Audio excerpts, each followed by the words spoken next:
Welcome to Mother-Daughter Earthcast, and today we have Vanessa Conley with us.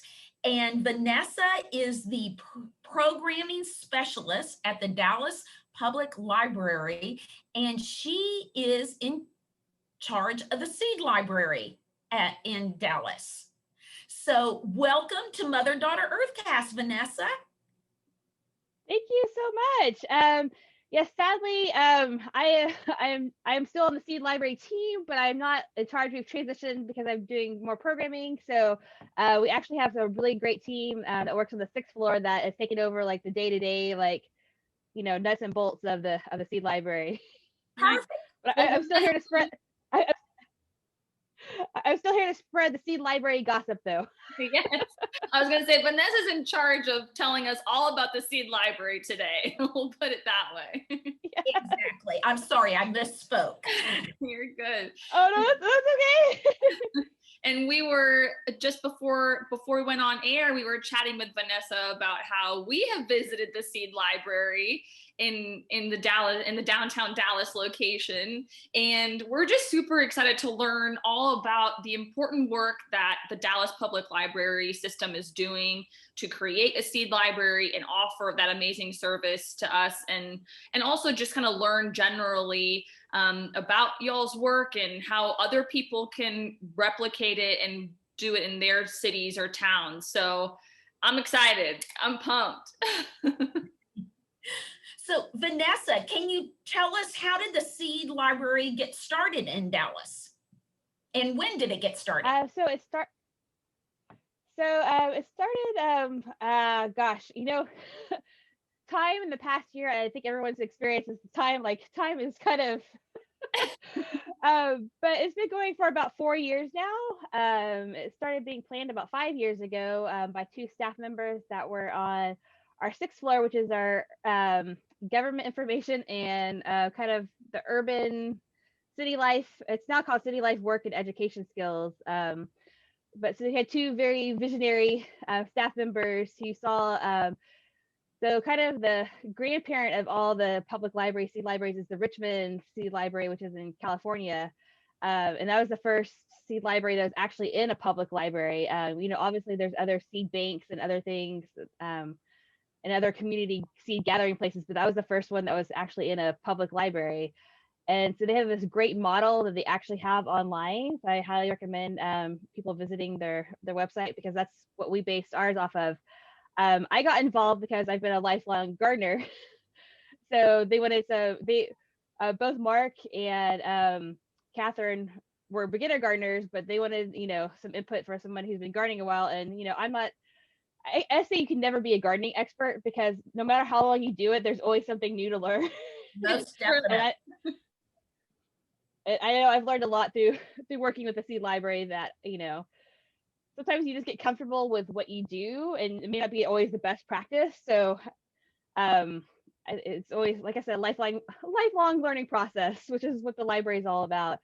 So they, contacted the Richmond Seed Library and, used their resources that they have online and got it started. It started out as a grander vision than what we have actually been able to implement because of our staff time and everything else. Mm-hmm. Initially, it was all catalogs, just like any library collection would be. There's an elaborate spreadsheet, and we kept track of what was coming in and coming out. But the more donations we got and the more seeds that are going out, it just wasn't feasible for us to keep that, accurately cataloged anymore. Okay. The model that we use is pretty much a self-serve model. So we have the seeds available in a really, if y'all seen it, if anyone is familiar with old card catalogs, I know I used those as a kid, prior to everything being digitized and online. Although, just an interesting side fact, the Dallas Public Library was one of the first public libraries in the country to have a computer-based cataloging system. Oh, so good for them. Yeah. Fun fact. I remember as a kid going to the Central Library, and they had these DOS computers. For those of you old enough to remember DOS computers, that had like the green screen, green typing, you type in your search, and Boolean searches were your big friend. But so Sorry, I am a very not linear thinker, so I apologize. That's You can feel perfect. free. I'm pretty sure nature isn't a linear thinker either, so you're in good company. That's true. So So anyway, so the seeds are kept in the seeds are now kept in the old card catalog files, right? yes, and they're cataloged by the ease of saving the seeds, and then kind of roughly, and also by the type of seed that they are. So like obviously all the cucumbers are together. Cucumbers, melons, all the curcubits are kind of kept together. Um, right now, obviously, everything the past year has been different. Mm-hmm. So the Dallas Public Library still doesn't have people in their library building, so we can't have people come browse the seeds. Which I'm not a big shopper, but seeds, seeds are the things that I could probably. I don't know if anybody likes to garden. They probably poured over the seed catalogs that have come in the past, couple months. We both yes. And dreaming of your garden, right? But right now, what we've done is we just have people email us to request them, and we've also put together seasonal packets of seeds, so things that you can plant. We did a fall packet of seeds, so things you plant in the fall here in Texas, like carrots, your lettuces and things you can plant in the fall, greens and stuff. And then we're doing the same thing for the spring, things you can plant early spring, like. That's awesome, because I mean, especially for beginner gardeners, it's so great to say like, hey, here's a little packet that these do well in Dallas. This is the time frame. Go. Yes. And that's with our crazy weather and climate change changing that. I mean, I shouldn't have been able to harvest 20 pounds of tomatoes in December, but I did right before we got that first freeze. Oh my gosh. It's so true. I mean, my veggies, we haven't really seen crazy harvest times, but my yard in general, to digress a little bit, my yard is thinking it's spring. I have daisies, I have echinacea, I have irises, all in bloom, Vanessa. It's insane. So I 100% know what you're saying. And also I remember we were harvesting our carrots last year, kind of much later, and they're already ready. Like, we're harvesting carrots. It's a little messy, but we did not have the super late tomatoes. Mom had some, but yeah, it's one of the things that we talk about. And we actually gave a little class to a garden club the other day, is, one of the amazing things about growing your own food, in addition to really kind of, having the health benefits and getting outside and all those things. But I really feel as though it's a great way to connect with nature, because you're much more aware of the weather. You're much more aware of seasons, seasonal patterns. I was mentioning in our class, I still remember that not this past October, but October of 2019, we had a freeze on October 31st of 2019. And it was so impactful because I grow my own food. So I totally feel you on that one. Yes. Normally, I do normally harvest, tomatoes into November because I do a fall tomato crop. And yeah, that early freeze was devastating. It was because my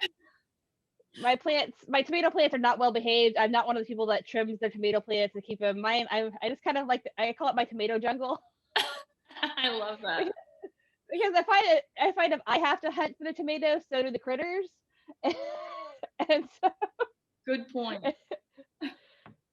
So yeah, Vanessa, tell us what y'all do at the Dallas Public Library. So y'all offer seeds to people in the community, but do you teach them how to do it? And what information do y'all do to help people be set up for success in their gardening ventures? Because as you just said earlier, it is a lifelong learning process. that's true. And yes, obviously, being the public library, education is a key component for us. So we do classes, and we even do little introductions, seed saving classes and things. In the past, when we had in-person classes, now that it's transitioned to online, we do have a series called Grow With Us. That's every Mondays at noon, that we bring in different experts and, just lay people as well, because sometimes it's good to hear from a variety of opinions, I think. And so we have a bunch of people who've talked about, container gardening is a really popular topic, because a lot of people in Dallas don't have the space and think that they can't grow. But as long as you have light and some containers, there's a surprising amount of stuff you can grow. And we had one, we have one coming up. Our next one is how to select seeds. So reading that seed packet and knowing that, hey, that variety of vegetable looks really cool, but will it grow here? So looking at the dates of maturity, all the kind of important seeds. So when they're pitching the seed library, one of the selling points is that seeds contain information, right? So inside that seed, you have a stored information about the kernel that grows for the seeds, but it has all the genetic information in there. So when you're saving seeds, you're saving that information and sharing it. So, but also that seed has very specific information it needs to grow. So soil conditions, light conditions, how long that plant. If I plant tomatoes outdoors in October, I'm not going to get it to go to maturity, before we get the freeze. So timing can be difficult, but timing, but all that information on the seed packet is something that people can learn about. So we have an upcoming session about that, and by the awesome Dawn Cleaves. I don't know if you know her, but she's an amazing school gardener up in Richardson, and she's going to teach us more about that. But we also have books, obviously a lot of books about growing seeds that you can request, and it depends, how hardcore you want to get into it. Yeah. Because growing, I think, is one of those things. It's a science, but it's also an art. Yes. So you can read all the scientific articles in the world, but until you get your hands in the dirt, and just start experiencing it yourself, it's applying that practical scientific knowledge. Like you were talking about, reading the seasons and getting more in tune with nature. So there's that component too, which is one of the things that we want people to start thinking about having the seeds. You can go to, your big box store or to your nursery, your local nursery, and get seed, starting plants, which are great, because, growing seed can be a little bit of a barrier for people growing sometimes. But I don't know, there's something just so magical about growing from a seed. Yes. I don't know about y'all, but I Yeah. go and I watch my seeds. They're like little babies, I was like, oh no, they're not doing so well. What do they need? Kind of. It's so true. And also, I feel like when you're growing from seed, a mentality that has helped my husband and me, for example, is, and also growing veggies in general, you hope for the best, but you're going to learn. And even it's interesting because we grow from seed almost every growing season. And for some reason, this season, our lettuce seeds just they may have gotten old. They just pooped out on us and none of them sprouted. And so, you know what? It's not the end of the world. We went and got some transplants because at that point it was a little bit late. And then you just keep moving on. I feel like sometimes gardening stresses people out if things don't work out 100% the way they planned or whatnot. But it's supposed to be fun. So just kind of enjoy it, which is something that my mom has had to teach me how to do. She's like, don't let your plants stress you out, Mariana. And I'm like, I'm trying. But it's true. It's such a fun process to watch and be a part of. I totally agree. See, transplants are, fast and, they're just instant gratification, but there's just something super nice about planting from seed. I have a question in terms of just kind of higher level. If you're looking at seed libraries and the roles that they play, obviously not only the one that the Dallas Public Library has, but around the country and around the world, what would you say from an environmental and sustainability perspective? What is the key role that they play? Why are they so important? Why should people try to create one in their own city or town if they don't already have one. Apart from all the obvious benefits of you get free seeds and you can learn a lot from an environmental perspective, what role do they play? Environmental and social. And social. Right. So, libraries are community hubs now more than ever.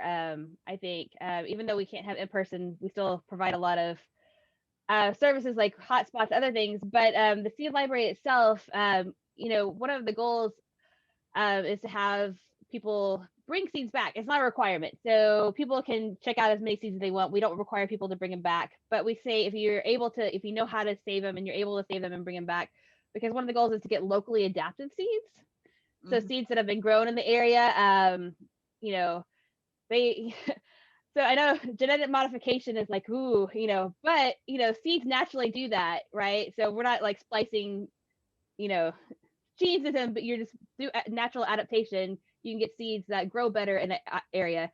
Even if you go from North Dallas to South Dallas, there's microclimates too. So we're not to be able to get that specific for growing in different, but you do get ones that are better adapted to the local environment, the local soil.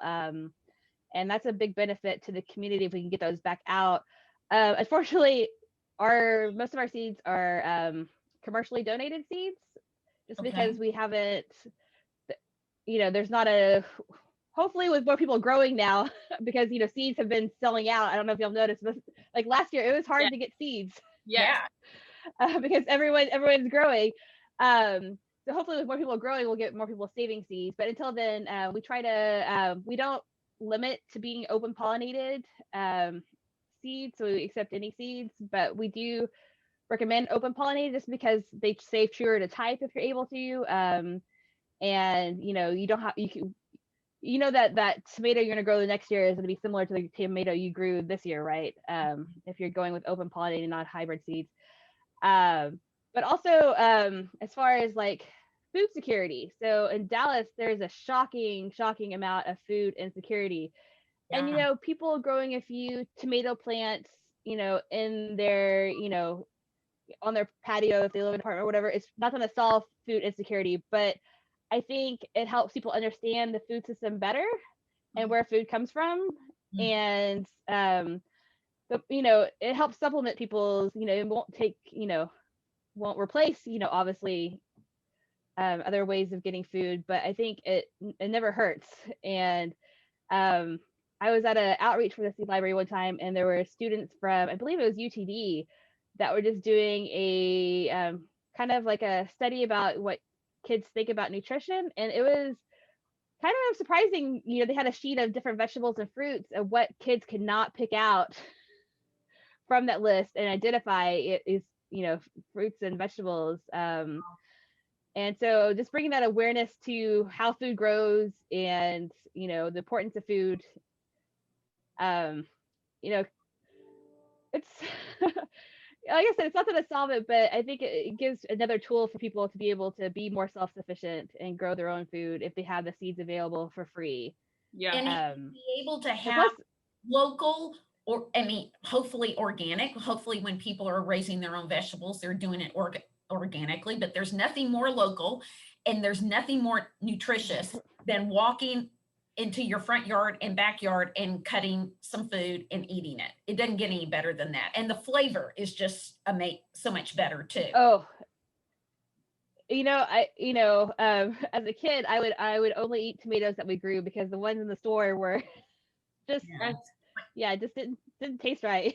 To me, my tomato is arugula. Store-bought arugula is like, man, once I grew my own, I was like, this grocery store has been lying to me my entire life. It is not arugula. Yes, and we talk about nutrition. If you're growing in a good, healthy soil, you're gonna have more nutrients in your food too. Y'all know about that. Whereas like commercially grown things, again, any fruits and vegetables you eat are better than not eating fruits and vegetables. But commercially grown ones aren't going to have the same level of nutrients as ones that you grow yourself in a good healthy soil. But yeah, no, and the libraries all are about not just education, but self-education, providing information to people to be able to learn on their own, um, and grow on your own, and like I said, be self-sufficient. Again, especially in an urban setting, it's doable to be able to grow most of your own food, but it's a little bit more difficult. But there's also a lot of community gardens out there for people who don't have their own yards and other things that are, offer a pretty either low cost or free plots for people to grow their own food in too, which I think is a great resource also. Do y'all provide seeds to very many of the community gardens? We've gotten a few requests from, school gardens and from community gardens. But there's also an organization called Grow North Texas, who got a huge seed donation. And so they've been able to give out a lot of seeds to people as well, especially to like the school gardens and community gardens and things. So yeah, they're a really great organization that their goal is to get more people growing and everything. Yeah. I know some of the seeds I think we got came from them. But yeah, it's you can give a person a seed, but if you don't teach the person how to plant the seed, yeah, their success rate is going to be a little bit lower. So yeah, obviously the role the libraries have in getting the information as well as the seeds. There's been a movement too to getting more things into libraries that are non-traditional. It's called the Library of Things. We don't have that right now, but some libraries are offering like garden tools you could check out. And like power tools and other things, like things that you may only need occasionally. So hopefully that's a good trend going forward, like for the future for libraries, is truly being that community center where people can come and learn and actually turn that learning into a physical tangible thing. Yeah. At no extra cost, because maybe you don't need those garden tools year round. You just need them to plant your garden initially, but so you don't want to make that investment. So it's hopefully something maybe in the future we'll be able to offer at the Dallas Public Library, but I know other libraries have done that so far. So okay, well, could you also explain the difference between a seed library and a seed bank? Because they have two different roles. Yes, very, very different roles. So like I said, our seed library is much more of an informal thing where people can just come get seeds, leave seeds. We caution people that we can't guarantee germination. We try to ask people to put as much information when they donate seeds, so people can make an informed decision when they're selecting the seeds if they want to grow them or not. Whereas, a seed bank, they're caring more about the genetic qualities of the seeds. They have very sophisticated ways of storing the seeds. And it's more of a resource to make sure those seeds continue along the same genetic lines, going forward, for saving specific varieties. Whereas we would like locally adapted seeds and open pollinated seeds. Again, we're just trying to get seeds out to people, so we're less stringent in our requirements for donating them and for getting them. So yeah, it's much more of an informal thing where seed banks are, have a specific purpose to, secure basically like the different species and different, like I said, the different genetics of different types. In case we have an environmental disaster or something like that. So exactly. I mean, for research purposes, and I know, and I was trying to find the article again because it's been a while since I've read it, but there's actually a group right now that's trying to go to old natural history museums and botanical collections and find viable seeds, especially for plants that are indigenous to North America that were like traditionally grown. That we've lost a lot of seed diversity in the past 100 years, as farming became more commercial, and seeds were selected for being able to travel, that kind of thing, for cosmetic reasons, for a lot of, but not necessarily for plant diversity. And so I think it's another important reason to have like seed seed banks and seed libraries is to, help diversify those seeds, and that's another thing about growing your own plants. There's a lot of things you can grow that you can't get in the grocery store because, let's say, they don't travel well. So, maybe that's why your arugula is tastier when you grow it in, because you're not selecting it. You're not selecting it to stay nice and green while it's being shipped. You're, selecting it to grow and be tasty in your garden. So I literally tell you how I select my arugula, Vanessa. I go out, I get a handful, and I cut it because it's that prolific now. It's amazing. And one of the things that I love, and I know that we're going to start having to wind down here, but one of the things that I love as I am listening to you, my mom and I actually got together at the end of last year and just sat down and we're like, we've covered so many topics within sustainability, within mindful living. We're passionate about all of it, which is part of, the problem of getting, as you were saying earlier, digressing and scattered a little bit. But we sat down, actually, we went on a 9-mile hike and chatted about what actually is at the core of what we're trying to really talk about and what's at the core of our message and at the core of what we want to focus on. And we came up with 3 things. One is connect with nature. The other one is never stop learning. And then the third one, well, they're in no particular order, and then the third one is value those small daily choices, because those small habit changes add up to a big difference, not only across your lifetime, but across other people's lives. And what I'm loving is, as I'm sitting here and listening to you talk, you've literally just talked about all 3 within the context of what you're doing, especially that point that you were making. And it's one of the reasons why I love libraries in general, but definitely I feel very blessed to have access to the Dallas Public Library. That issue of self-education, it's really core. And it's one of the reasons why it's one of our 3, because you have to take responsibility for your own journey and really have that spark to self-educate and self-motivate along this eco-friendly lifestyle. And so I'm just sitting here listening to you, Vanessa, and I'm like, you're ticking all of our 3 boxes. And I'm like, this is why we're talking to you. And it's great because those 3 core elements can apply to so many different things. And I think this is a great example of, it's true. Seed saving, seed sharing, growing your own food, learning.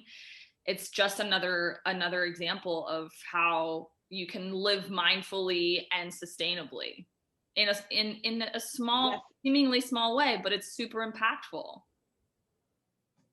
Yeah, there's a quote, and I forget who said it, and I'm probably misquoting it, but we need everyone to be doing something.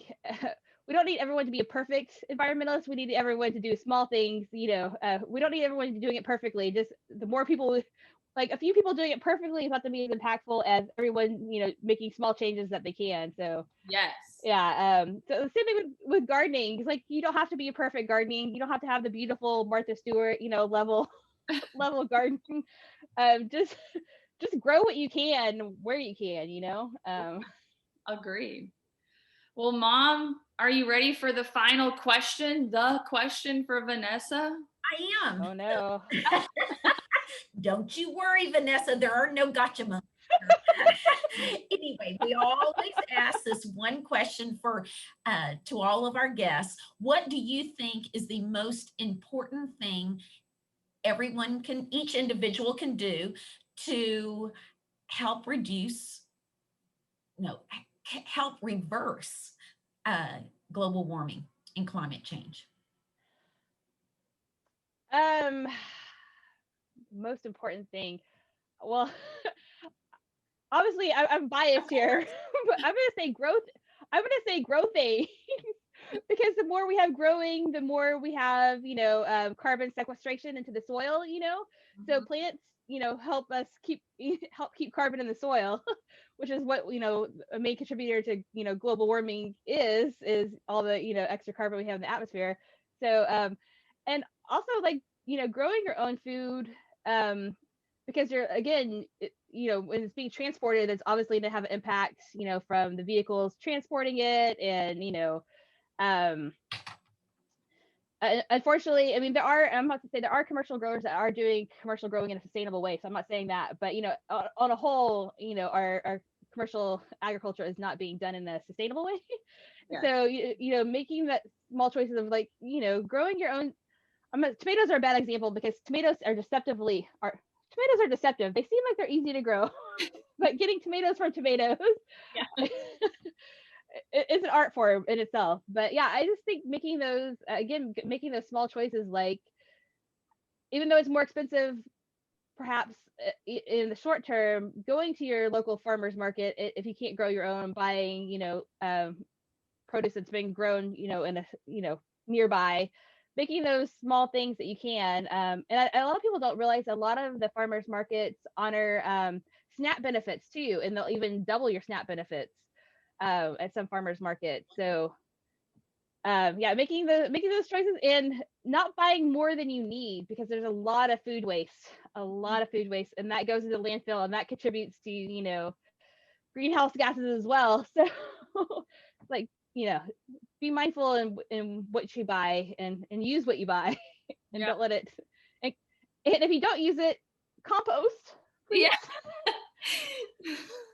That's like, you're like, you start somewhere and you're like, okay, but you could do this and then this and then this, and it just keeps going.